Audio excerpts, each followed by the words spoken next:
present time, I'm going to alter my course to 200 and reduce speed to about 12 knots to win my way through the ice coming out of Columbia Bay. Once we're clear of the ice, we'll give you another shot, over. Roger that, over.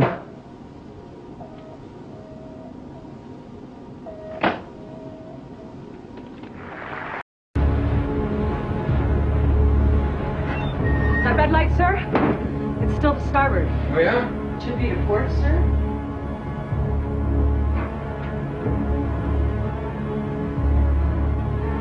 Right. Supply reef boy. It's okay, we're swinging her around. Steer right, 20 degrees. 20 degrees right.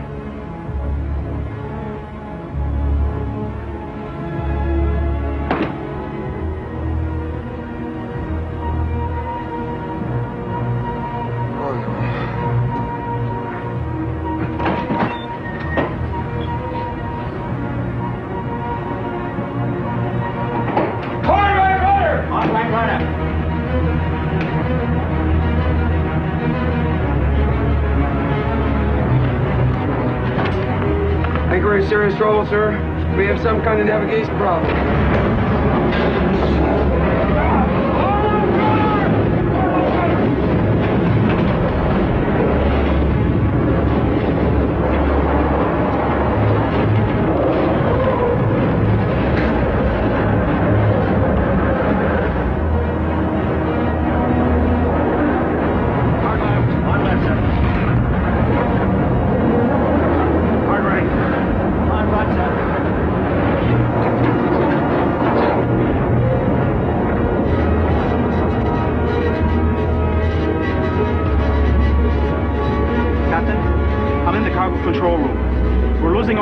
From the center and starboard tanks.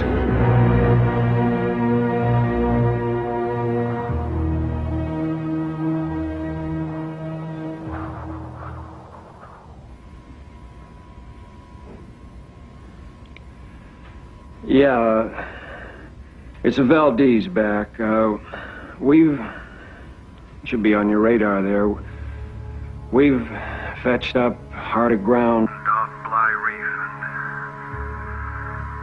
Evidently, we're leaking some oil. It looks like we're going to be here a while. Over. Exxon Valdez. Roger.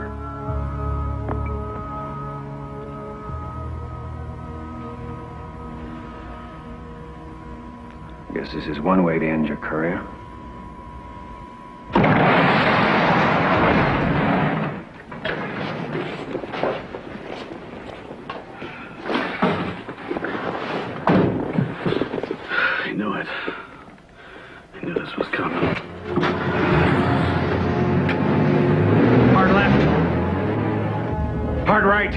Right, sir. Half ahead. Half ahead?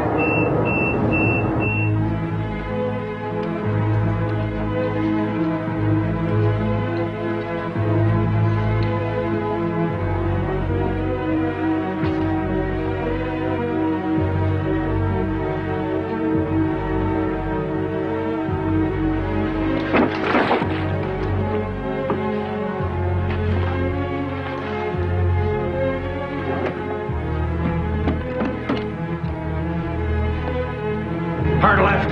Hard left, sir. Slow ahead. Slow ahead! Calling all vessels in the area of Prince William Sound. The captain of the port has ordered Port Valdez be closed to all traffic until further notice.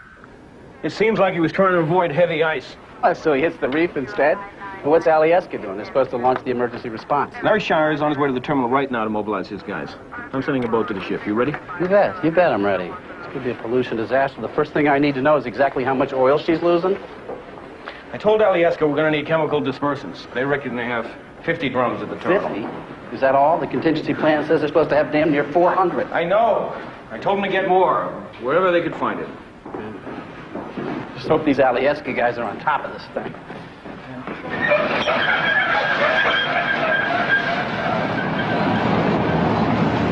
So what's the problem with the response barge? Got a crack in the bow from that storm we had about a month back. What, you mean we can't use it?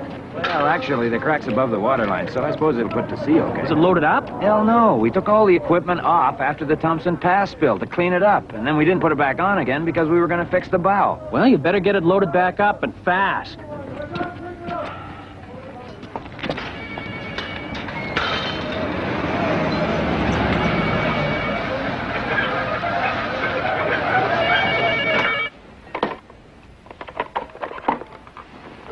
Yes. Oh. Frank, it's Darrell Warner. Sorry to wake you, but I have some bad news. We've got trouble. The Exxon Valdez has run aground in Prince William Sound, Alaska. Oh, God. Okay, good. Call me when you know, okay? Bye. I want you to contact the ship and get as many details as you can. What's the damage, how much cargo she's carrying, stability of the vessel. Dead slow ahead. Dead slow ahead! Stop engines.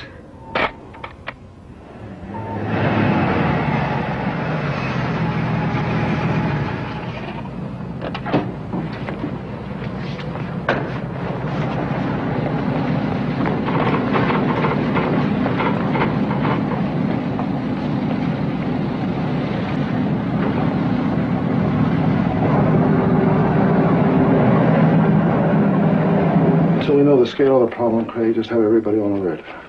I'll get back to you as soon as I know more, okay? Okay. I don't believe it. 20 years without a major spill, and now we got 2 in 1 month. Is it bad? I don't know yet, but the Hawaii spill was over 35,000 gallons. That's big. And we cleaned up, no problem. I just wish to God it would stop happening in the middle of the damn night. I'll call you soon. Okay. And don't worry. Okay.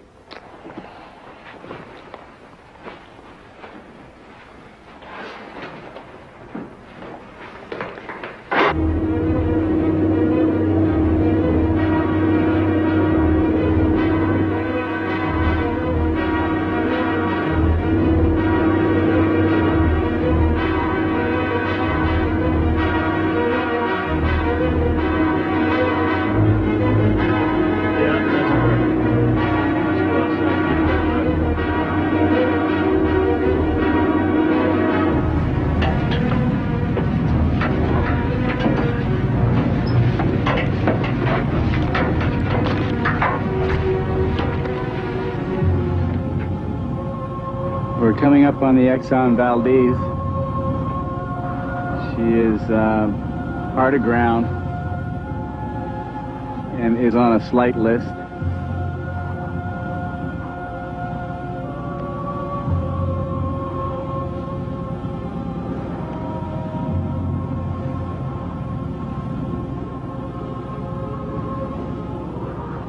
Can't really see any oil right now, but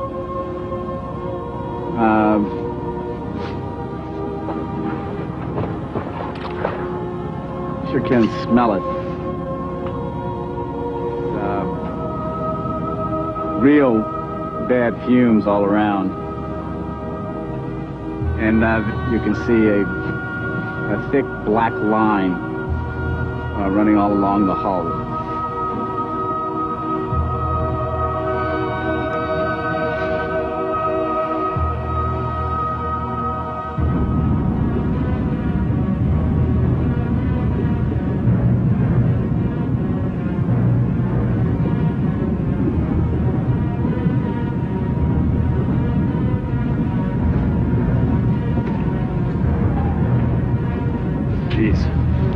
Take a look at that.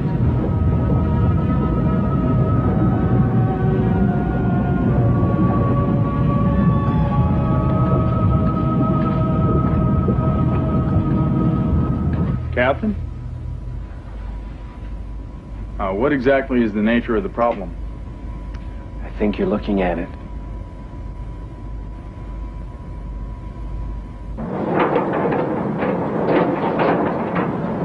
Smell his breath, Tom? Hard not to. Maybe we should run a sobriety test on the crew. Right. Do we have the authority to do that? I'm not sure. Maybe we better have somebody sent out to the ship. Hey, Captain, I think you'd better put that out. Could be pretty risky with all these fumes around.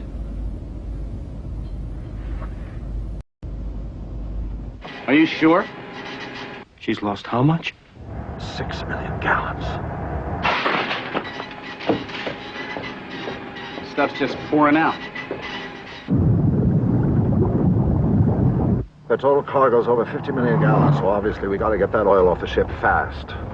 We have another tanker, the Exxon Baton Rouge, standing by for that. Does Exxon aim to come up to Valdez, take over the spill? Because I guess you know that under Alaska's agreement with The owner companies, the spiller has the responsibility here. Frank? Frank? Sure. We'll mobilize a full casualty response as of now. I'll be flying up today with as many of our people as we can muster. That's good to hear, Frank. It'll take us a bit of time to get up to speed, you understand. This is the Easter holiday weekend, so I'd expect Alyeska to make the initial response until we're fully operational. Don't worry. Now, my guys are working flat out.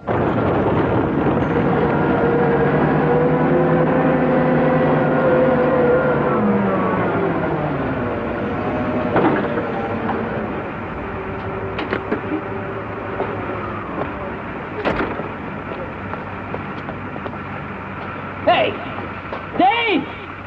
What the hell are those guys doing? Well, Cav there's the only one who knows how to operate the forklift and the loading crane. It's not their normal job. The crane riggers are a different crew. So there ain't a hell of a lot the rest of them can do.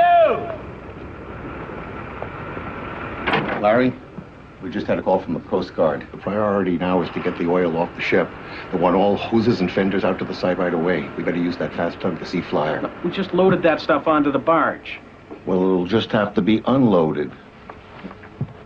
Okay, we've mobilized the West Coast strike team, plus the production response guys. We have a C-130 dispersant spray plane on standby in Florida, plus a Conair DC-6 sprayer in Canada, and another 707 that is due to collect 4 skimmers. Harvey, go ahead.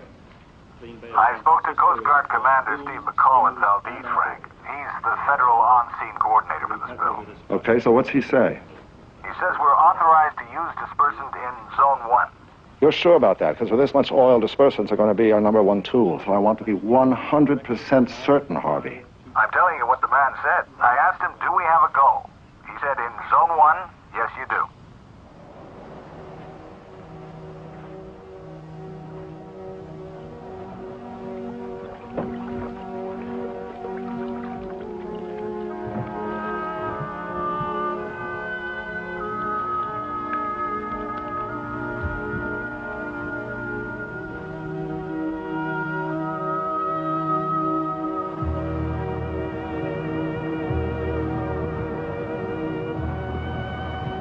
She's still leaking pretty bad. It's almost 9 a.m. and there's still no sign of Alyeska's emergency response.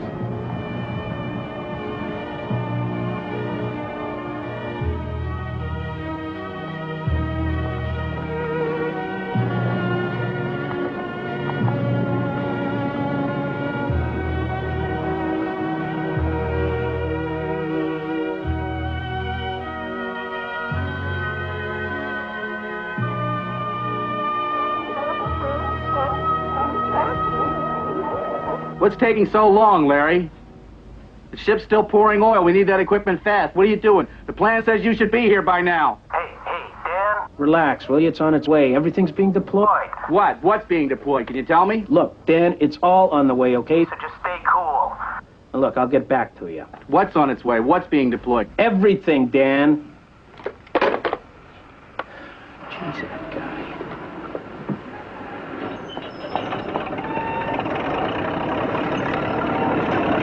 Test? What tests? The tox tests. Isn't that what you're here for? To take blood and urine samples from the crew? No, sir, I'm not empowered to do that. They said to go investigate a report that the captain was drunk. You don't have a tox kit with you? No, sir. I'm a state trooper with the Department of Fish and Game. Well, what they're telling us sounds like at least 3 of the center cargo tanks and maybe a couple of starboard are pretty badly damaged. I think we're lucky she's still afloat. Frank, we've got big trouble. That was the Coast Guard in Valdez. What'd they say, Craig? They got a new estimate. They say the ship has lost over 8 million gallons. According to the experts, this is by far the largest oil spill ever recorded in U.S. waters. And yet apparently there are still more than 40 million gallons of crude oil remaining on the tanker. In the event of an oil spill, it's the responsibility of the Alyeska Pipeline Company to launch the emergency response. Alyeska is a consortium of 7 oil companies which owns the pipeline and the Valdez terminal. Alyeska had to give an absolute undertaking before being allowed to build the pipeline that they had an effective contingency plan to respond to any oil spill. And yet, according to the reports that we're getting, that response has been slow to get going. It's Alyeska. Sons of bitches.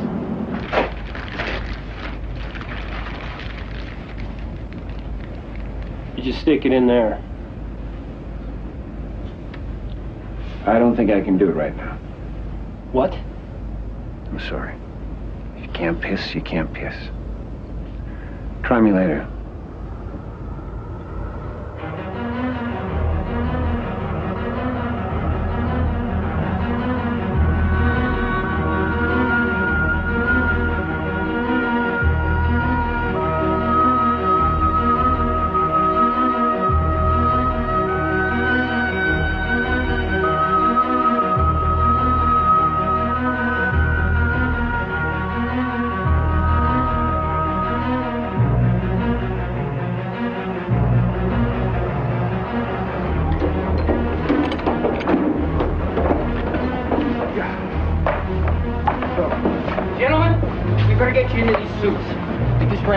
Analysis on the ship's stability. If she goes off the reef, she'll roll over in 30 seconds. This way. Well, Governor, the fact is, what we have here is a travesty. The Alyeska response bars are supposed to be on site within 5 hours. It took them 14. They're supposed to bring 7 skimmers. They brought 3, 2 of which are working. The contingency plan says that the tanker is supposed to be boomed off to contain further leaks. Where's the boom? Said they give an explanation. That's not Alyeska's style, Governor. Frankly, the contingency plan is not worth the paper that it's written on. And I tell you, I feel sick about it. The Alaskan pipeline was built on the back of promises. Promises that oil would only be shipped from Valdez if there was a proper oil spill plan. Those promises were a joke. And we couldn't ask for better conditions, flat calm. We should be going all out right now with everything we've got. Because everybody knows that if you don't contain an oil spill within the first 12 hours, then you've got real problems. Hell, back in January, Alyeska, it took them 2 weeks to clean up an oil spill of 70,000 gallons, and that was with the tanker in port. How long is this going to take?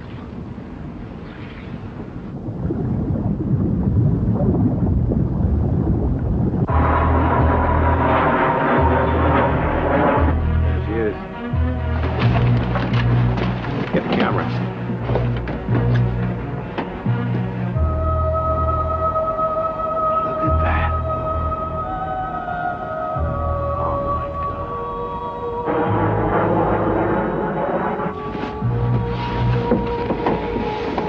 Not listing as much as I thought.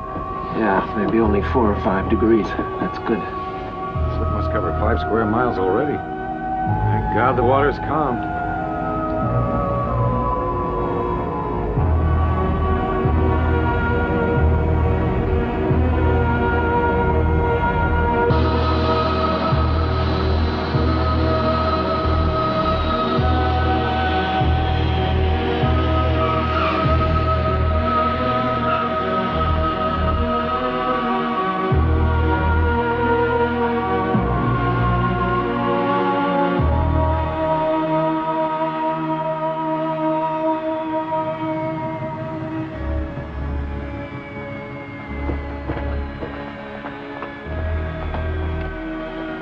Why the hell isn't the Baton Rouge alongside the Valdez yet? Hold on, Frank. Because of the reef, we're having to move real careful. We don't want to run 2 ships aground.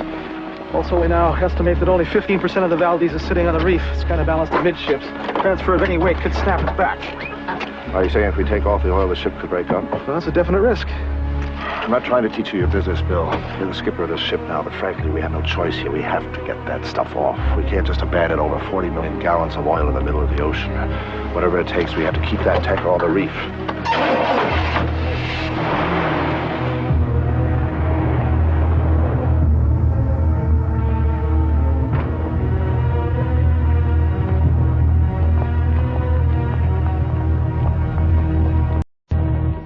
wasn't on the bridge. Where was he? In his cabin. He left the third mate in charge. Jesus. I want that son of a bitch off the ship, Bob. When you're through your investigation, get him off and keep him out of the way. Can you tell us why the tanker hit the rocks, Mr. Iraq? Was there mechanical failure on the ship? Did something go wrong with the Coast Guard? Do you know how much oil has been spilled? How many tanks on the vessel have been rolled? Why has it been so slow with cleanup? Does Exxon plan to take control of the cleanup? What is Exxon's strategy? We'll have to get together at some point, sir, to talk about testing these dispersants. Testing? What the hell? I thought we had to go ahead. Frank, I think they're ready for you now. Excuse me. Come on, Frank.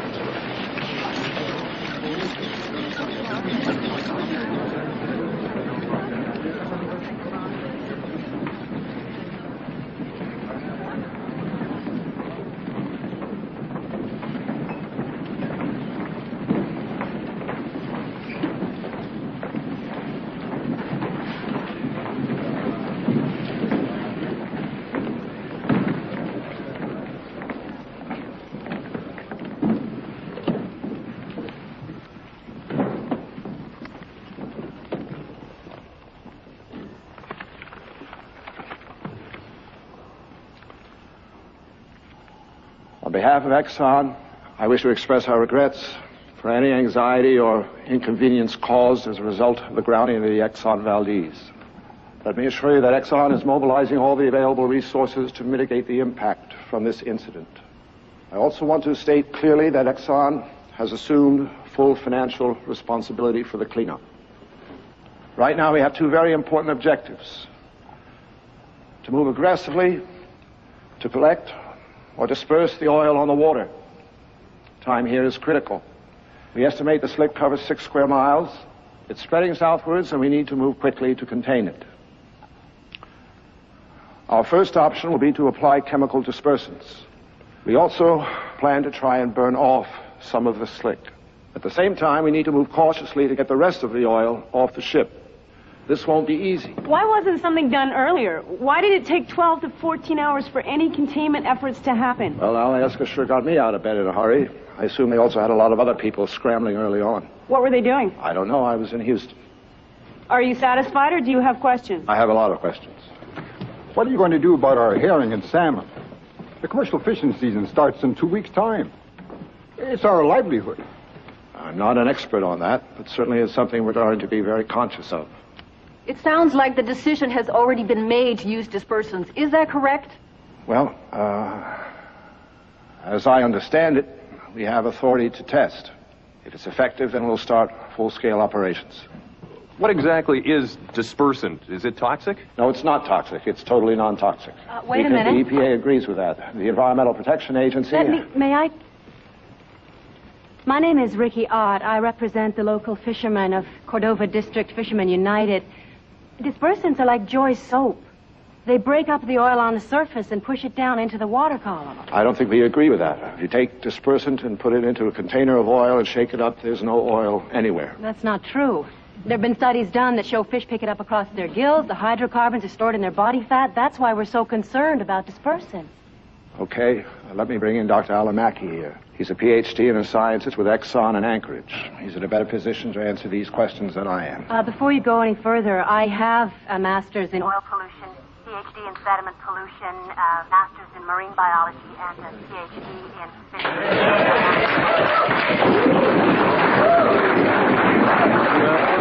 Well, right now we got about 75 boats and crews standing by ready to help. Well, they'll go wherever you want them to go. You have to just tell it. Yeah, I'll hold. Have I missed anything? You said how it happened? They don't know. Or they're not telling, but they reckon that 8 of the ship's 11 cargo tanks have been ruptured. Holy shit. How much oil has she lost now? Still saying 8 million gallons. But that was the figure at noon, and we heard the ship's still leaking. Jesus. And they said this couldn't happen. They promised us a system be safe, for Christ's sake. Look, we're offering you guys our help here. No, well, you're wrong there, you know, because we probably know the sound better than anyone. Because we fish in it, for Pete's sake. Who's he talking to?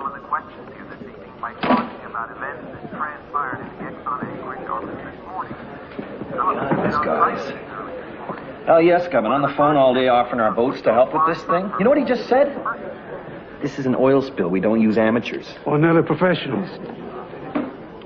Now, the evidence is that the response was slow and inadequate. And we don't know why, but we intend to find out. Now, there's a lot of speculation about the use of dispersants. Like, everybody realizes that dispersants can cause damage to marine life. Well, I want to assure you that dispersant will only be used in a carefully targeted way. Because you can't use dispersant without doing damage to the marine life. I think that's clear. I want a meeting with the governor fast. Can we use dispersants or can we? I mean, who the hell is running this show?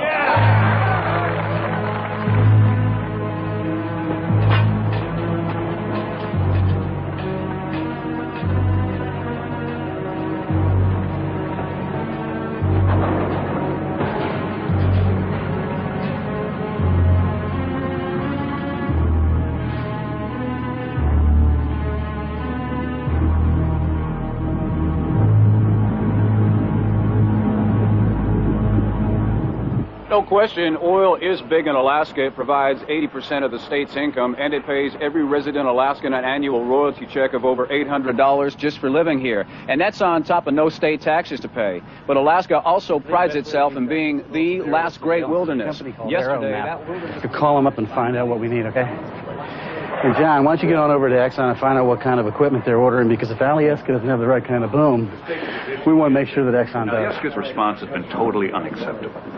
24 hours into the spill, there is still no adequate containment. Now, the Alyeska oil spill contingency plan calls for 21,000 feet of boom to be on hand. Where is it? Do we know how much oil has finally leaked from the ship, Commissioner? Yes, my personnel on board the Exxon Valdez tell me that it is 11 million gallons. Anybody tells you anything else is wrong. I mean, we're short on walkie-talkies, field vehicles, phone lines. Grab as many of all of them any way you can, okay? Thanks, guys. Oh, and don't forget to remind me to get a freezer trailer. Huh? Yeah, any of these dead wild critters we find I want to store for evidence. Oh, yeah. I'll look into it. Dan, Larry Dietrich's arrived.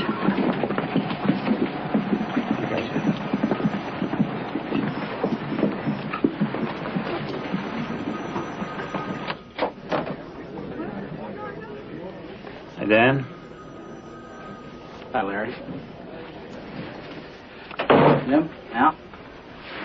You guys have any trouble getting here? Hell, you're not kidding. It's like Judgment Day out there. Every flight is booked solid. Seems like the whole world's coming to Valdez right now. So, where are we up to on this thing? Well, it's about as bad as it could be right now. Well, this is early days. There'll be a lot of guys up here soon dealing with this. It's early days that count, Larry. Excuse me, but I have a call from Mr. Dietrich from Juneau. I think it's your office. I'm afraid you'll have to take it out here.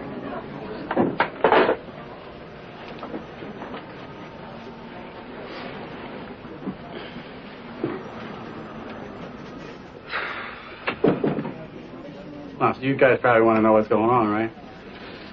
Well, for the most part, we're supposed to liaise with Alyeska, Exxon, and the Coast Guard and monitor the cleanup, but so far nobody's brought anything to clean up with. So all we can do is keep track of the slick and try to protect the most sensitive areas of the sound. Well, that fits in pretty well with Larry's plan.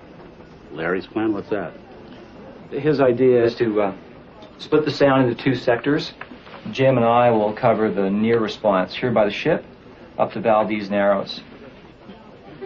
Your job is to cover the far response out here by the islands.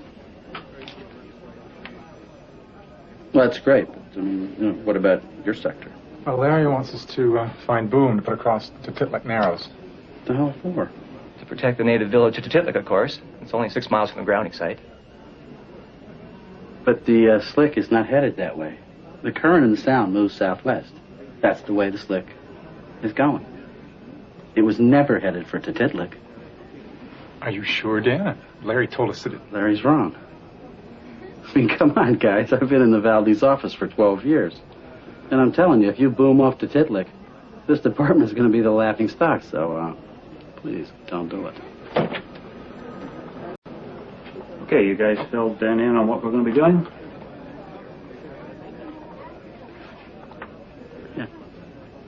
Okay, let's get to work. As concern is growing about the spread of the oil, the search is on for boom, a form of floating barrier designed to contain the oil on the surface of the water. Meanwhile, attempts are being made today to transfer the oil remaining on board the Exxon Valdez to the Exxon Baton Rouge, now moored alongside her. Hey! It looks like the whole damn piping system in the tanks is damaged. We'll have to shut down lightering off the oil, else we're going to start a whole new spill. Okay, Bill. Yeah, keep me posted. Well, at least we got that ship boomed off now. As a matter of fact, I don't think we have, Frank. What? Why the hell not? The guys on board reckoned she wasn't going to leak anymore. Look, I'm getting a lot of public heat on this one, Craig. I don't care what those guys' reasons are. I want that ship boomed off, and I want it done now. So far, there has been no announcement from the White House about the spill, but Washington insiders speculate that the scale of this incident could have implications for the Bush administration's pro-oil energy policy. A bill is currently before the Congress to allow drilling in Alaska's Arctic National Wildlife Refuge. Environmentalists fiercely oppose that plan. The Exxon Valdez spill is likely to bring a new urgency to the issue. The major navigational hazard is Valdez Narrows. That is where we concentrate our radar coverage. We do not have cover all the way into the Sound. Yes, ma'am. Are you saying then that the tanker couldn't be seen on radar? No, ma'am. What I'm saying is, at that time, the radar watch did not have the vessel under constant surveillance. Why not? Well, it's not mandated, not according to U.S. traffic rules. Well, was the radar set to the range that the operator, if he was watching the screen, could have seen the ship? Well, those are questions which will have to be resolved by the investigation. Yes, sir. Yeah, my name is Jack Lamb. I'm vice president of Cordova Fishermen United. I've been fishing in this area for about 20 years. I would have assumed that when a tanker requests permission to deviate from the standard tanker lanes, it's at least monitored on radar during that time. Well, he was in radio contact. He reported no problems. No other traffic was about at the time. Visibility was good. All he did was ask permission to go from the outbound lane to the inbound. And that's really routine. Oh, yeah. Well, he's sure as hell not in that lane now, is he? That's correct.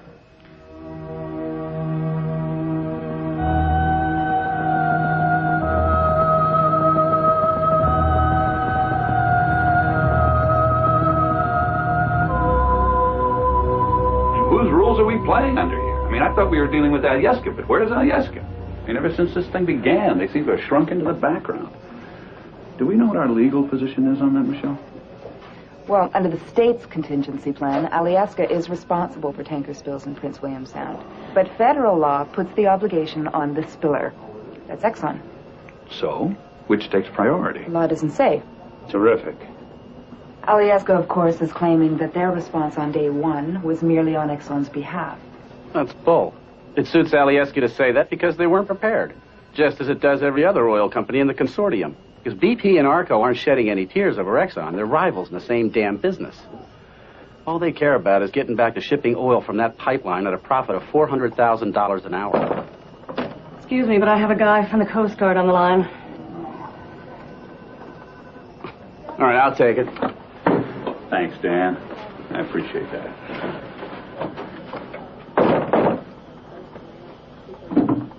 Okay. What is our authority on this, Michelle, huh?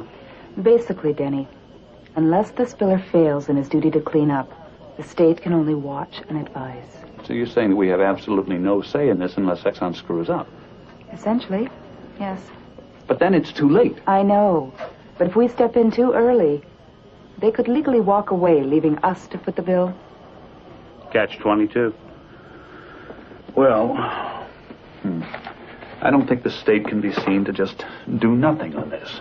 Somehow, we've got to get some shove in this situation.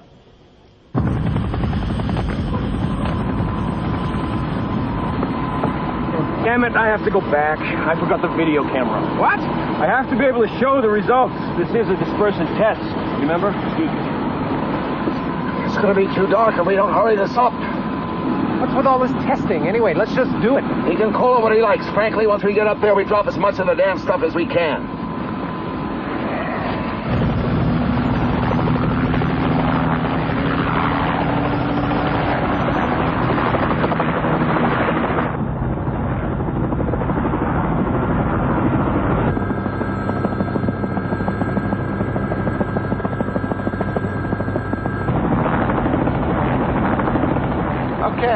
let's do it again. Ready? Boom's on.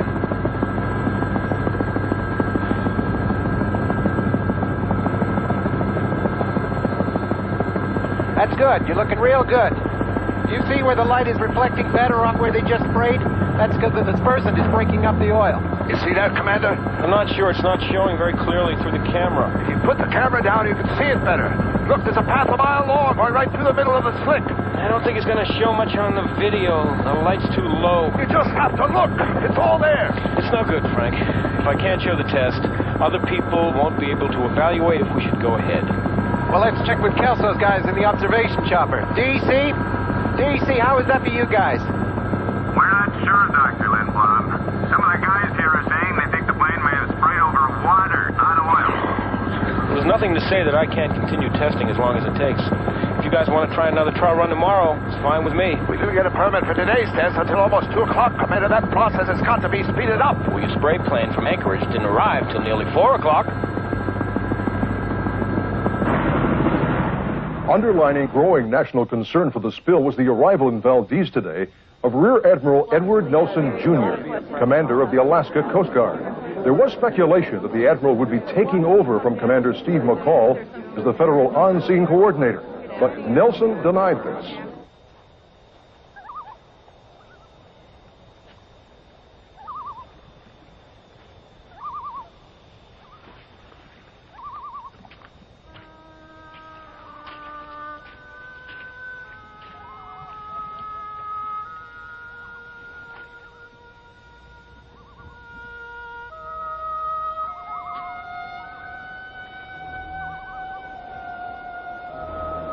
Right now, the oil spill is 30 square miles, but we've had 2 days of flat calm.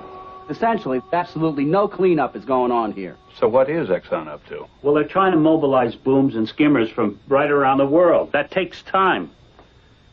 When they get here, things will get better. Don't bet on it. I mean, come on, anybody who knows anything about oil spill knows you only get 10 to 15% of it at best anyway. And that still leaves us with one hell of a problem, right, Larry? So what are you suggesting? Because the lack of any equipment here is throwing us back on dispersants a hell of a lot more than we'd like. Yeah, dispersants. Dispersants happens to be one of the tools of oil spill cleanup. Now, let's try them, and if they work, let's use them, for God's sake. Dan Lon. Yeah, this is Lon. Is this Doug? Yeah. We just got the new aerial surveys in. Can you come over so we can sort out schedules for tomorrow? Yeah, okay, I'll be right over, Doug.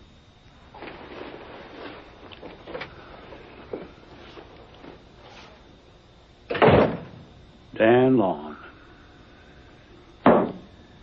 Dan fucking Lawn. The whole damn thing's a shambles. Even if Alyeska had done what the plan says, they still wouldn't have done any better. So how'd they get away with a plan like this?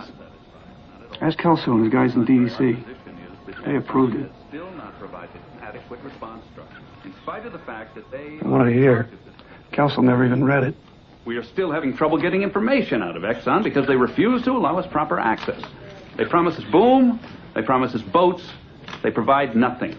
Portable pumps are now on the damaged Exxon Valdez, enabling the transfer to continue of the 40 million gallons of oil still on board the vessel. But tonight, fears are growing that the spill is spreading through the waters of the Sound uncontrolled and maybe uncontrollable. Of the estimated 11 million gallons of oil lost from the ship, less than 50,000 have been recovered so far. Hopes now rest on dispersing the slick or burning it.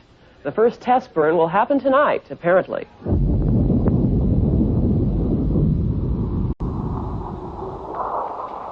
That's fantastic, Craig. 15,000 gallons in 1 hour. Yeah, 98% effective. But we got one problem, Frank. What's that? The burn produces a thick black smoke that's pretty toxic. We've had complaints from one of the nearby native villages, a place called Titlik. They say the test caused headaches and nausea. Also that pregnant women were affected. Pregnant women? We had an unconfirmed report that the fumes caused one lady to abort. Did we issue a permit for this burn? Yeah. Turns out Dan authorized it. Dan Lawn. His job, did he? Just went ahead off it on his own bat and did it. See, that's what I'm saying. This guy thinks he should be in charge. He's a loose cannon. Look, John, the burn test needed okaying. Management wasn't around, the Coast Guard came to me, so I okayed it. We don't have time to mess with office rules. Besides that abortion thing, that was just a rumor. We checked it out. Did you guys get any of my messages? No? What messages? Basically, I'm trying to organize some protection for the more sensitive creeks and bays out on the islands. I got a freelance contractor finding me boom all around the lower 48. The National Guard says they'll fly it up for free. All I need is boats to help get it out to the sites. You guys help? We thought nobody'd ever ask. You just tell us what you want, Dan. You got it. The way we feel now, we'd mop up that oil with Kleenex if we had to. Yeah? Well, pretty soon it might come to that. All right. I'll keep in touch.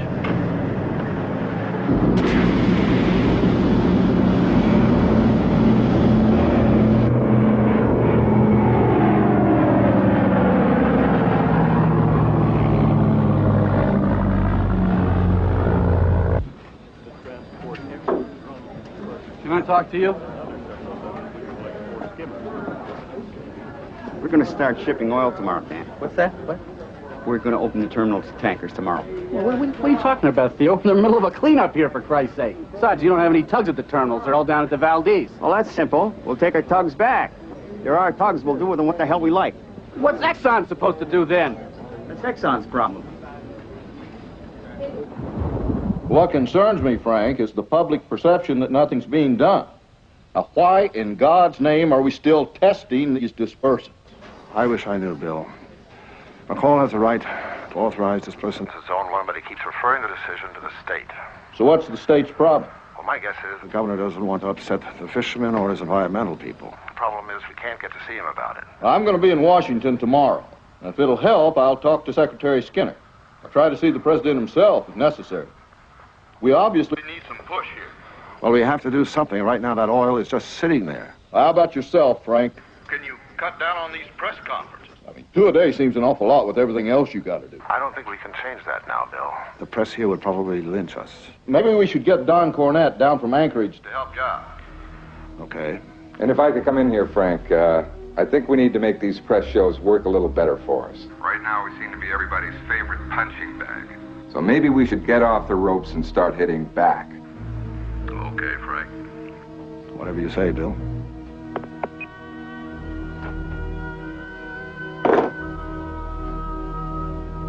Figured you just stockpile that stuff for now. I'll make sure somebody ferries it down to the dock, okay? Or I'll come down and get it myself. Over and out. Did any of that boom for the islands arrive yet?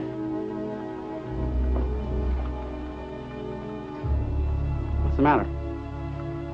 The boom's not coming, Dan. What do you mean? Larry Dietrich canceled it. He did? Why? He said he hadn't authorized it. I spoke to Kelso.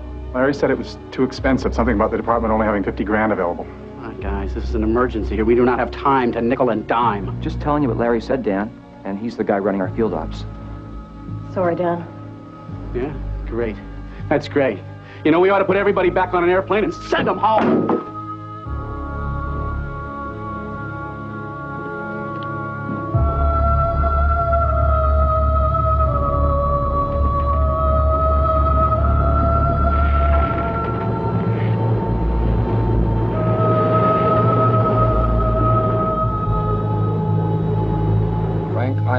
Has impressed on me the urgency of a clear-cut decision on the use of dispersants. I have to say, I think he's right. We've got a heck of a big spill out there. We could skim forever, Denny, and still not get rid of it. Okay, mechanical cleanup is maybe not the whole answer. But we still feel that dispersant should only be considered on a case-by-case basis. We are not ready to sign off on its open-ended use. This is the Coast Guard Marine Safety Office in Valdez. We have a small boats advisory storm warning for all vessels in the Prince William Sound area. As of this evening, winds will gust up to 50 knots and more, with seas of 6 to 8 feet expected. I just think we need to be careful here, that's all. We're being so damn careful that nobody is actually doing anything. No. It's a trade-off between the damage that dispersant could cause and the oil washing up on the beaches. Look, the dispersant we're using is EPA approved. It is completely safe, and after the latest test, we believe it is now working effectively on the oil. You can't just ignore it. Oh, wait a minute. Brits, you're forgetting you're the guys who've been promising to send boom and stuff up here to protect the shoreline, huh? Where is it? There are 100 square miles of oil out there. No amount of equipment is going to deal with that. And whose fault is that, huh? If the oil industry had been prepared in the first place, we wouldn't even be sitting here.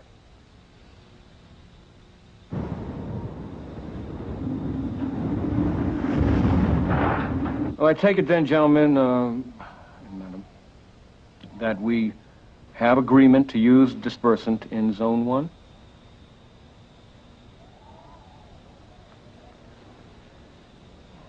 Okay, you can start first off tomorrow.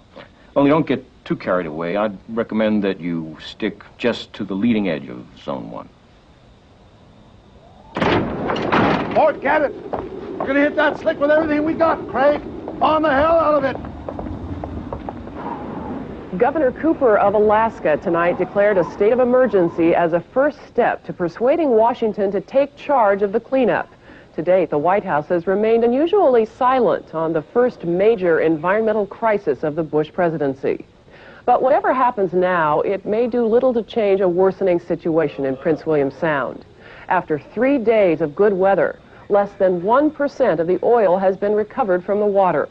Late this afternoon, Exxon was given the go-ahead to launch its full dispersant program. But with winds in the Sound gusting to 70 knots tonight, experts are warning it's too little, too late. The vessel's shifting around like we're on some roller coaster ride. I don't know how long the reef's going to hold us. Right.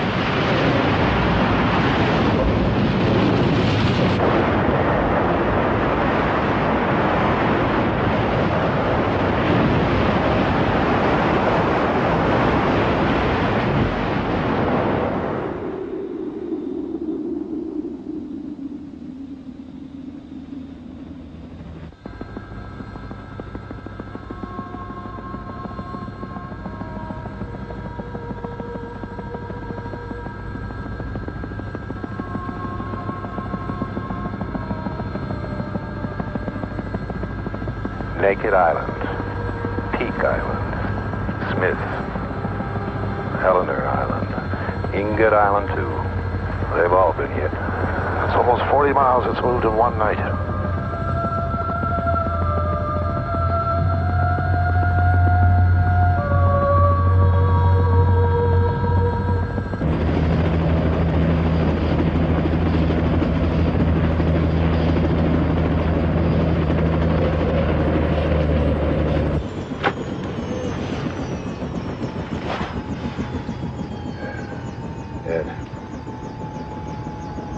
Agree to take charge of this cleanup, I'll back you with everything I've got. What we need right now is a dictator, somebody who can say, do it, and it gets done. Frank, I agree with you completely, but, you know, I can't do that unless the Coast Guard is given formal approval by Washington. It doesn't have to be formalized. Let's just do it. Any shots you call, I'll see my people carry them out. Frank, if I took over here, my top brass would go nuts. You see, a couple of years back, we had a big spill up in Cook Inlet. Now, the company responsible screwed up, so we jumped in. Boy, did we get burned. Lawsuits all over us. No, sir. My people are not going to let that happen again. Not unless the president gives the order himself. Why are you allowing the tankers back into the terminal today when there's still a cleanup going on? Alaska Pipeline provides 1 out of every 4 gallons of crude oil produced in this country. Now, that's the stuff that makes the diesel engines on your boat run. It makes the gasoline engines on all those people down in California's Mercedes run. And they have a nasty habit of wanting to fill those things up every 3 or 4 days. So what you're really saying here is that Prince William Sound is expendable. No, I am saying that the Alaska Pipeline is very important to the state of Alaska and to providing energy to the United States. What about the fish?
let me say that we've come here with an open mind.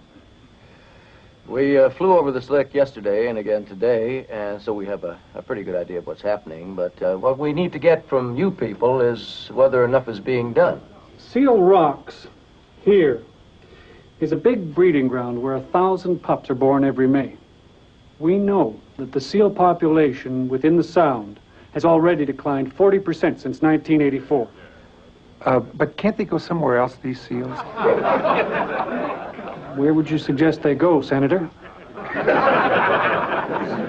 The Fishermen's Strike Force to defend the hatcheries begins a whole new phase in this cleanup operation. And in order to help with this effort, the state has commandeered 2 of its ferries, the Bartlett and the Aurora, to serve as backup and supply vessels. My name is Rick Steiner. I'm a marine biologist and a fisherman. What I'd like to try to explain, Mr. Secretary, is what's at stake here for the people of the Sound. Okay, but I'm going to have to terminate the meeting at this point. We've got a lot of people to see today, so I want to thank you all. If you have anything, any questions, Mr. Goen here will take a note. Excuse me. Thank you. Excuse me. You people have to understand that the folks who live here risk losing their whole way of life. We feel hurt. And we feel betrayed. And we warned this disaster was going to happen. That's why we fought to stop the pipeline coming through here in the first place. Now, we were promised that this system would be safe. Now, I know, Mr. Steiner, please, we'd like to hear what you got to say. But the fishermen's supposed to make a presentation to us. Yes, they were. Too bad they never got a chance to. Yeah. Well, maybe you can tell me who they are and how I can contact them. Sure. To be honest, if it was down to me, Bill, I'd tell Skinner right off the government should take over this cleanup. I don't think that's the company view, Frank. Exxon has the power to immobilize stuff from right around the world, but all of it's going to the hatcheries right now. Plus, once it gets to Valdez, it's out of my hands. Every son of a bitch, from the fishermen to Mickey Mouse, reckon they have a say in this. At least if Washington stepped in, we'd know who's calling the shots. Frank, if that happens, people are going to say big oil can't keep its own house in order. I don't think that would be good for Exxon or the future of the industry in this country. We have to make it very clear that we can handle this. Well, I just hope we can, that's all. The news that Captain Hazelwood had a blood alcohol level over the legal limit, even 9 hours after the grounding, has drawn a swift response from Exxon, who today fired the captain. It was revealed earlier this week that Hazelwood has had his driver's license revoked 3 times on drunk driving charges. In fact, he still hasn't gotten his license back on the latest count.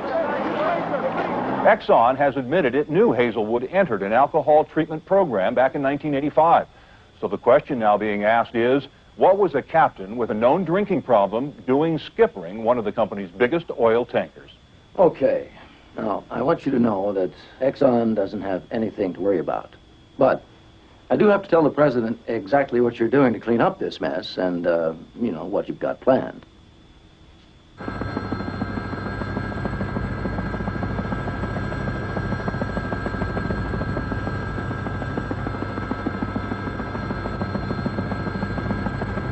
Let me try and be positive here, Mr. Secretary. First off, we've gotten almost 50% of the remaining oil off the Valdez. That's been my top priority since day one, and I expect to finish the job. Second, Exxon is still airlifting tons of equipment from all around the world. Skimmers, boom, pumping units, beach cleanup materials, you name it. In addition, we now have over 300 contract personnel on the scene, plus 33 local vessels working for us.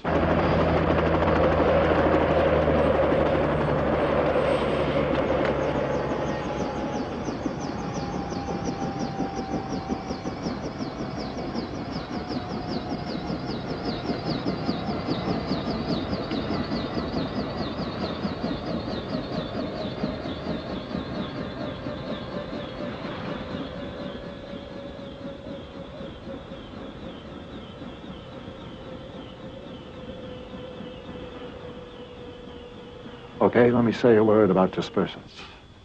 As of today, I have told my people to withdraw all further requests for their use. It's not effective on the oil anymore, and it'll take some of the heat out of the present situation. At the right time, dispersants would have made a difference, but we missed that opportunity, and now we should focus on new ways to tackle the problem.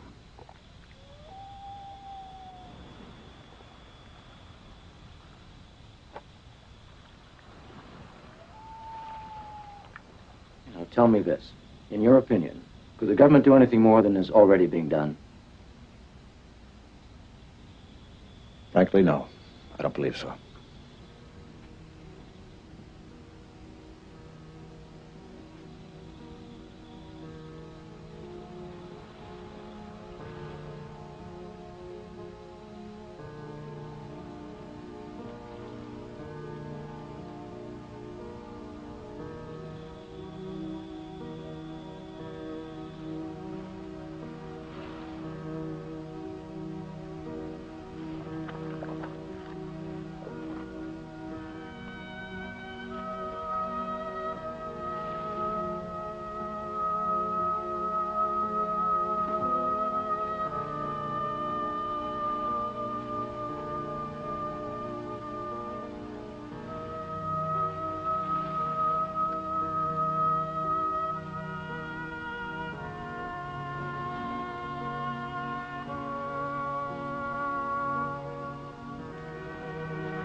Gentlemen, I have just called the president, and I've recommended that that there is no purpose to be served by having the federal government take over the cleanup.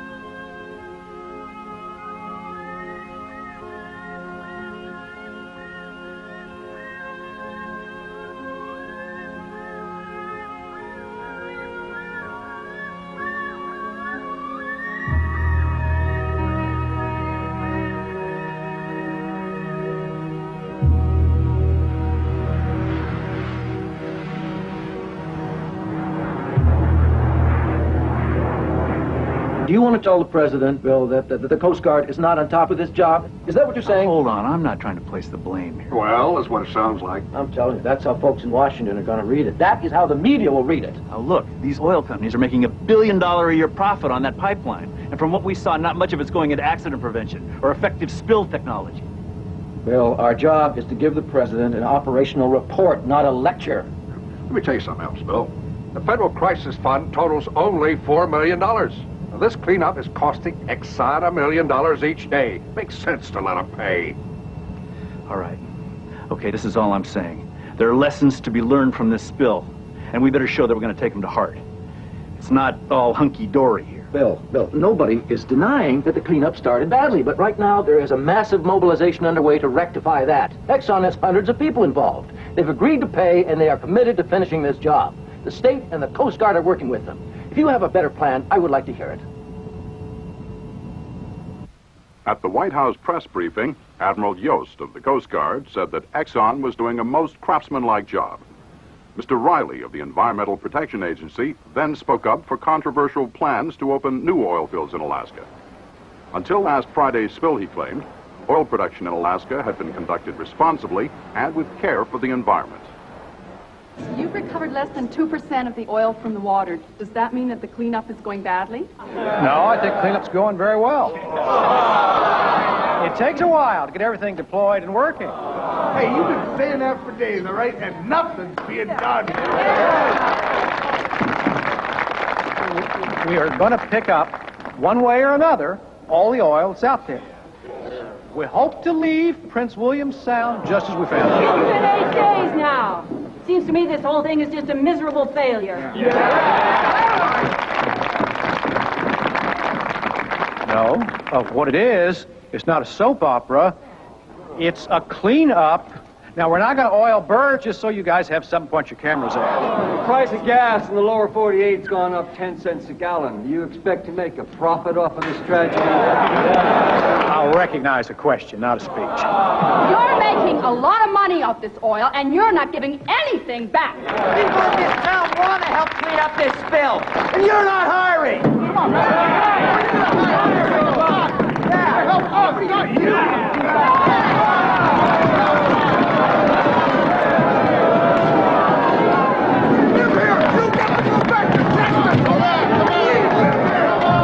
want to get the boom, too. Good, get it here. I'm trying. Get it here. Stop talking. Just get the stuff here, would you? Would somebody take responsibility for this and get it here? Maybe you better talk to Frank about it. I say, Craig.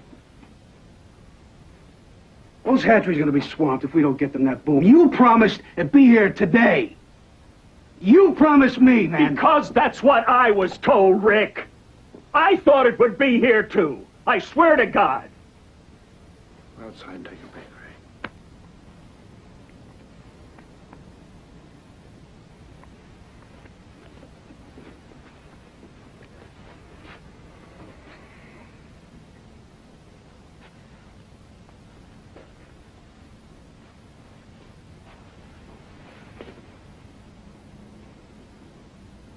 We've lost this thing, haven't we?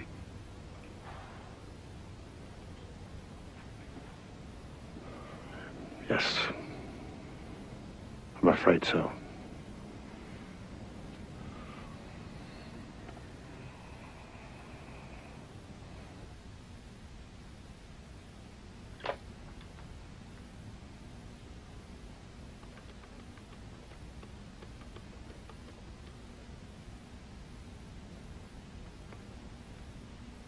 Could you put me through to the news desk, please? Hello? Yeah, I think that you and I should talk. Dan Lawn.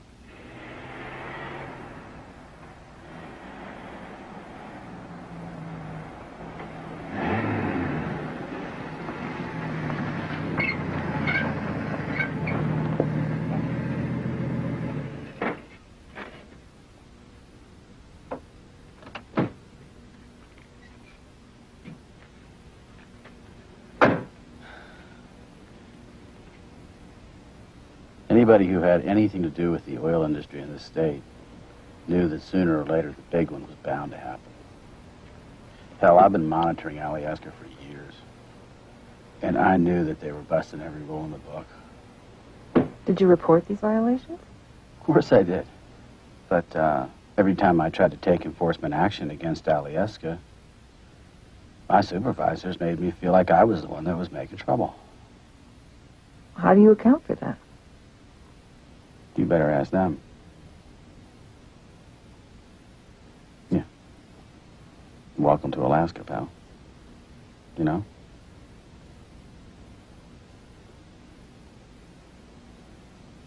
Let me say, I'm not against oil. I started out as an engineer. Hell, I helped build the Alyeska terminal, for God's sake. And I was proud of that.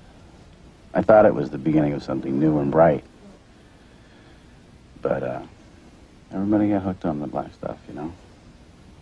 Oil made the living easy, and now oil is choking us to death.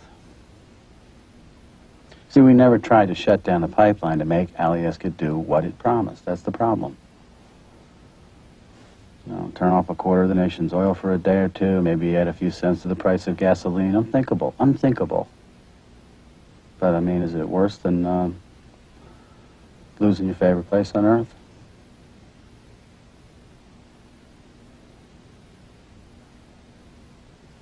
God, I mean, when you look at this mess that we've made out here, you have to ask, are we crazy? What kind of a world is it when the stock market and the bottom line is more important than the land and the sea? We have to change, that's all. We have to change.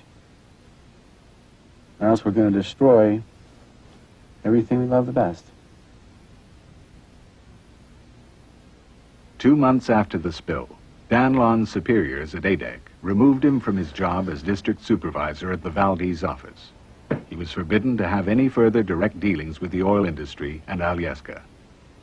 In January 1992, he won a grievance case against his department, which was ordered to reinstate him. To date, this has not happened.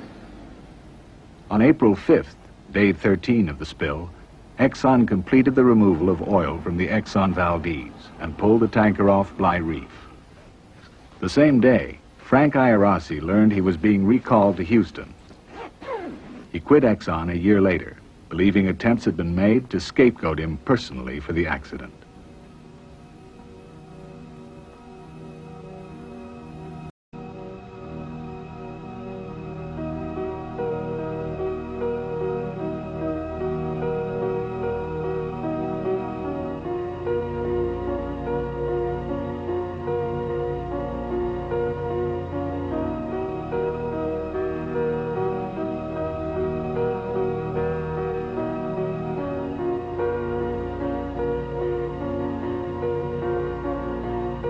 to transport oil, we are becoming increasingly dependent on foreign oil, and that is not acceptable to any president who is responsible for the national security of this country. So what we will do is not go backwards. What we will do is redouble every effort to provide the proper safeguards.